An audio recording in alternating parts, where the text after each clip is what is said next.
Hey guys, welcome back to Andy's Dinosaur Reviews. As you can see right here in front of us, it is the very first Primal attack figure to hit my channel so far. And I couldn't be more excited about it because it is my favorite dinosaur of all time. It is the Carnotaurus. I have been extremely excited about this figure for quite a long time.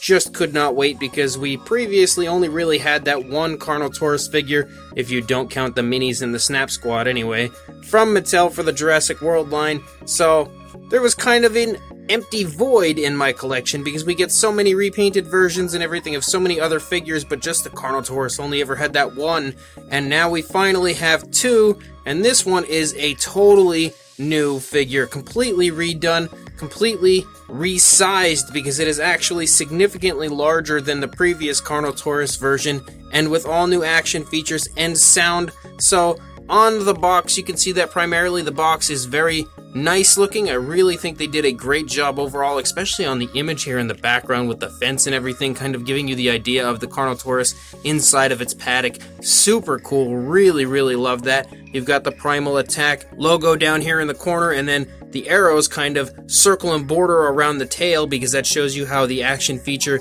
is triggered. And then down here we've got Carnotaurus right there on the front, a little image there showing you what you can do with the Carnotaurus. And then over here we now have Owen and Blue instead of the Rex, Triceratops, and Owen, so at least they've switched that up a little bit. And then as far as the back of the box, you've got the Carnotaurus there telling us that it is a mega chomping and roaring Carnotaurus. And then down here in the corner, two other future Primal attack figures that we'll be actually releasing extremely soon with the Sarcosuchus and Tarbosaurus. So this is absolutely awesome. I am way too excited.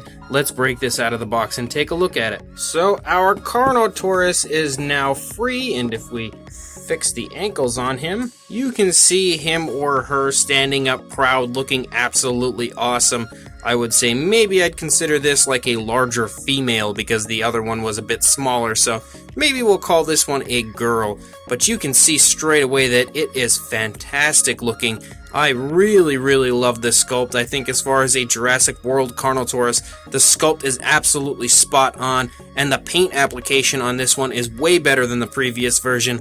I am head over heels in love with the paint apps on this Carnotaurus, and the sheer size of it makes it so awesome. So let's get a closer look right now. So starting up at the head sculpt, you can definitely see that the head sculpt is pretty much the same as the last Carnotaurus, aside from the fact that it is obviously now a good bit bigger, but all the detailing still looks to be the same. You've got some very nice osteoderms up here on the top of the head, a very bumpy appearance overall to the detailing on the top of the head.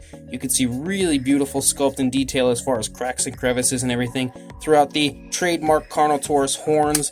You can even see that on the underside. It looks like maybe a little paint was scraped off of mine, unless that's supposed to be that way. I'm not really sure, but regardless, I don't really mind that at all. You can see that the detailing as far as the skin texture on the face is absolutely fantastic, as is the paint application. The brown is just so beautifully applied all over the place, and such a nice gradual transition between the darker brown and the lighter brown. It looks so smooth, so realistic. Really well done paint apps on this. Beautifully painted eye. You can see it's painted there with a nice yellowish color and a black pupil, perfectly placed. Check the other side, see how that one looks. Absolutely perfect. So hopefully Mattel has fixed the quality control issues with the eye placement, but I keep saying this every time a new line comes out. We won't really be able to tell, I guess, until we get a few figures deep into this line. But as far as this Carnotaurus goes, the paint apps look incredible. The teeth are also really nicely painted, but you can see a little tiny bit of sloppiness right there, but I still think it looks pretty good for the most part. Nice textured tongue. Look at the beautiful detailing on the tongue inside the mouth, and wow, is that gloss really well done. As I move the jaw, you can see that glisten and shine in such a realistic way. Even the skin flap here on the side of the mouth, look at that shining. Beautiful work there. The inside of the mouth on the upper side is also that very nice same coloration you see on the bottom of the tongue. Really well detailed, and also just absolutely gorgeously glossed to perfection, very realistic looking inside the mouth, so that is fantastic. As you can see, if we look up here at the top, you can see the bumps here on the top of the Carnotaurus, the ridges that run along the spinal column, run down the whole length of the neck, and even as we pull it forward, where it would be using the action feature, you can still see that some of the osteoderm type bumps, those ridges, are definitely present. They do appear as you pull the neck further out of the body to perform the articulation, and you can of course see the trademark Carnotaurus scoots that run along the body there. Really nice skin texture. You can also see a few scars there on the Carnotaurus, kind of giving you the idea that it's been through a war or two in its day. Once again, a beautiful transition between the brown into this gray, this kind of like a darkish gray here on the underside. Look at how nice and smooth the transition is right there. You can kind of see like a line cutting it off right there, but for the most part, I think it looks really well done. And you can see how smooth that transition is down here in the stomach region and the chest region. That looks really nicely done. And I definitely love the fact that they included this grayish color for the underneath, because the previous Carnotaurus did not have that. So again, it's much more closer to what you actually see on the film version of the dinosaur. You can also kind of see spots here and there of the brown that kind of litter the side, which is again exactly what you see on the Carnotaurus in the actual film. And that coloration continues down onto the body. Look how really nicely done that is. You can just see the browns kind of spotting and littering the side. Very film accurate in my opinion. It looks fantastic, and the shade of like this light kind of raw sienna type brown that they use is so beautiful. It is incredibly striking and much better again than the previous version. And this paint app, look at how beautiful that looks. It looks so real, so natural, and in no way looks like paint on a figure. It 100% looks like the body color of the animal. As you move down into the arms, you can see that the arms are painted with a grayish color. Really nicely done. Beautiful detailing all around the joint area of the arm into like the shoulder blade. You can see the very nice skin stretching, skin wrinkling there, giving you kind of an idea of the movement of the body. And when we pull the legs back, he clearly roars. You can get an idea, again, some more of those skin wrinkles and skin stretching there. Really nicely done. Beautiful detailing up here on the top of the animal. Again, those ridges continue to run down the entire length of the body, as do these scoots and everything on the side. Really nice muscle tone here on the leg, and again, you can see some of that brown kind of spotting all over the leg, and it looks incredibly natural. Really well done. Beautiful kneecap up here in the front of the Carnotaurus. Extremely large calf muscles. It looks very bulky, very muscular. Really well sculpted feet, just like the last one.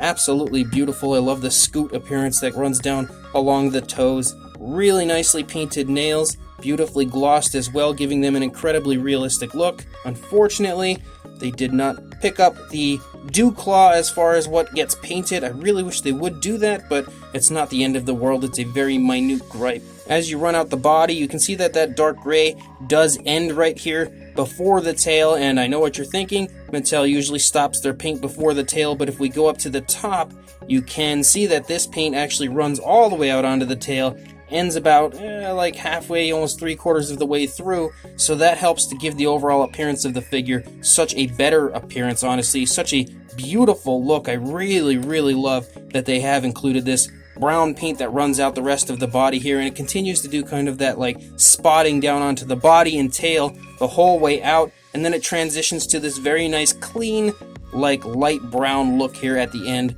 and the detailing and skin texture is great the entire way out. The opposing side looks pretty much the same as the previous side as far as detail and sculpt goes. Really well done. Beautiful skin texture, beautiful detailing. I absolutely love all the wrinkles and everything down here on the lower part of the animal. Here is the area where obviously you can see that you have to insert batteries to make the noise if you happen to kill the batteries that are inside of it, and then of course the area where the noise comes from. But it is absolutely mind-blowing to me how good of a job Mattel does on the sculpts. That is like resin model type detailing all over this Carnotaurus. You can see an incredibly nice curve out here on the tail as well. Really nice, very natural looking curve as you lead out the tail. Beautiful figure for sure. And if you happen to want the Jurassic Facts app to include this in your collection, right there you go. As far as articulation on the new Carnotaurus, of course you've got the articulated jaw. However, the jaw does stay open until you perform the action feature, which then closes the jaw. You've got really nice movement in the neck right there, which can turn all over the place, which I love the action feature of this figure. You've got articulation here in the arm, articulation in the hip area, and of course a swiveled ankle, and then articulation in the tail. But again, this helps to perform the action feature, which we will do right now. So basically what you do is you're going to push the button, it's going to cause the jaws to snap. And then of course, to make the noise of the Carnotaurus, which this is the first time we've had a Carnotaurus that does have sound, and then you can just maneuver the tail and push the button to basically make the Carnotaurus look extremely realistic.